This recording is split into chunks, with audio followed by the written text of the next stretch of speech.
Welcome, I am Darth Vadad. Join me as I remember things I loved when I was younger and still love today.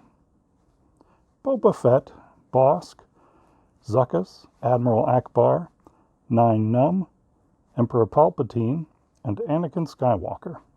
All these Star Wars characters have one thing in common.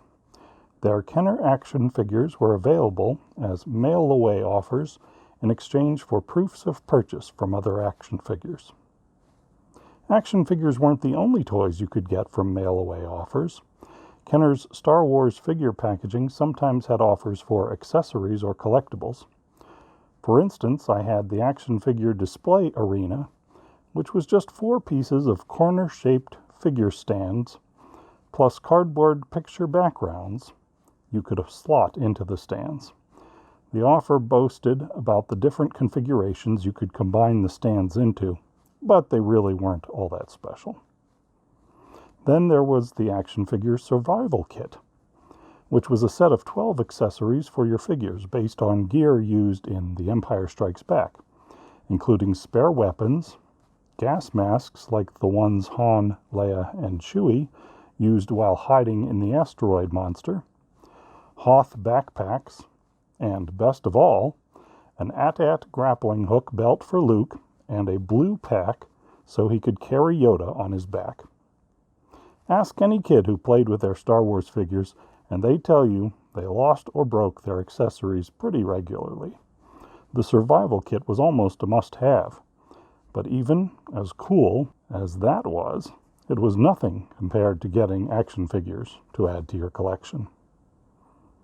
The very first mail-away figures were actually the initial run of Star Wars figures, since stores sold mail in certificate packs before Kenner could get the toys into stores. The first proof of purchase offer was for the 21st character in the figure line, Boba Fett. If you know anything about vintage Star Wars figures, you probably know about how the figure was initially intended to have a rocket-launching jetpack. But by the time I got my figure, Kenner had been forced to alter the jetpack so the rocket stayed put. I guess our parents wouldn't have been too happy if we shot ourselves in the eye or swallowed the rockets. Oddly enough, the next mail-away figure was a mystery, at least at first. It was also another bounty hunter. Bossk was eventually revealed in a TV commercial and mentioned on stickers added to the store-bought action figure packaging. But the Star Wars-crazed kids like me cut out our proofs of purchase and mailed them in without knowing what we would get. As one of the most menacing characters available early on, Bossk was definitely worth having early and remained one of my favorite figures. Keeping with the bounty hunter theme, the third figure available as a mail-away offer was 4-LOM. Or was it? We didn't know it at the time, but Kenner accidentally switched the names of the bounty hunters Zachos and 4-LOM on their packaging and checklists. It turned out the mail-away figure was actually the robed Zachos, not the more robotic 4-LOM. Oddly enough, both characters had creepy insectoid compound eyes. Next up were the Return of the Jedi characters. Lobster-like Admiral Ackbar came with what looked like a pointer or microphone rather than a weapon. The mostly white figure also got dirty and dingy over time, but supporting characters like him were great additions to our collections. After all, you couldn't really claim to reenact the movie if you didn't have an Admiral Ackbar to yell, "It's a trap!" Another rebel available by mail was Numb, temporary co-pilot of the Millennium Falcon.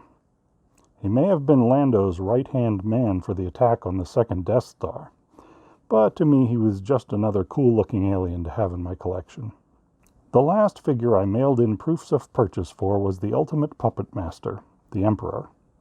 Unlike many newer figures, Darth Vader's master did not have cloth robes, but was molded plastic only, with just a cane as his accessory.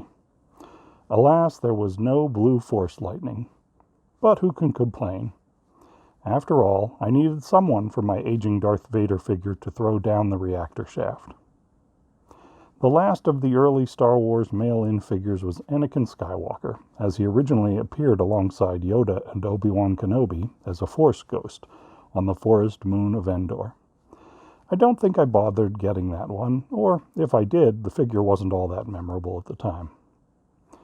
By the time the figure was made, I probably was being encouraged to give my Star Wars toys away to a younger cousin. They were ultimately fated for undignified ends, but at least they served their purpose when I was growing up, helping me to imagine and recreate adventures in a galaxy far, far away. What mail-away action figure is your favorite?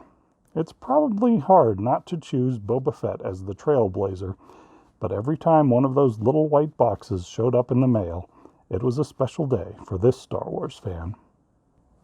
If you enjoyed this trip down memory lane, tap the like button and subscribe for more Darth Vadad videos, or consider joining my Patreon page at www.patreon.com/DarthVadad. Thanks for watching, and have a great day.